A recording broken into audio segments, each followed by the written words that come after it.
Finally now, after giving this design a little more thought, I've decided that I want to add a nice satin border around the design. So what I'll do is now click on the Border tab here, select Border, and then move over to the Border Types, and I can choose from a satin line, running line, a motif line, or triple stitch. I want to use a satin line. In this, I want to have a certain margin around the outside of the design, and I've set that here to 6 millimeters. I also want rounded corners. Now I'm going to not select Combine, and I'll explain why in just a moment. I'll click here on the Options button, and it's here that I set the width and the density of my border. Now the density refers to the amount of space between the stitching, and 4 is perfect for this particular assignment. I'll click OK, and making sure that my design is selected. I'll go ahead and click on the Apply button here on the left that's in the border section of the ribbon bar, and not the Apply button that's on the right in the motif underline section.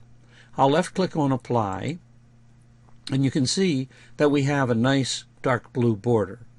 I can go ahead and change the border color, of course, anytime I want, by double-clicking here on the Color Select option on the Control Panel. If I double-click on that, of course, the Color Selection dialog opens up, and I'm free to select another color.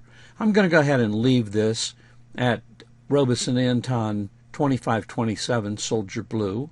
I'll click OK.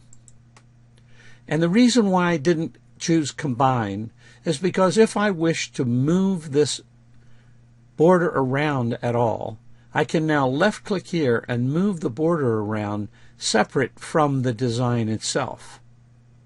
Now if I move the border around and perhaps release my mouse button and say, gee, I wish I'd had this back where it was, all I need to do is left-click here on the Undo tool, and it will put it right back where it was.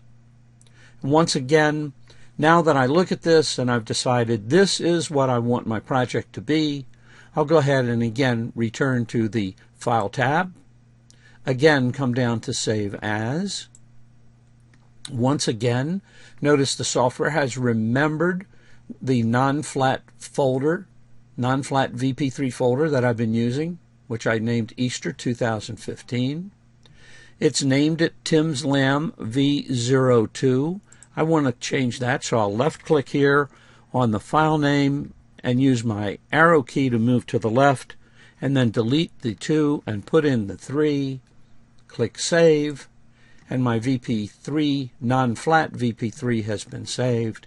And now I'll go ahead and click on File and Export, and it's here in Export that I'll click on OK, using the same export parameters that I've used each time.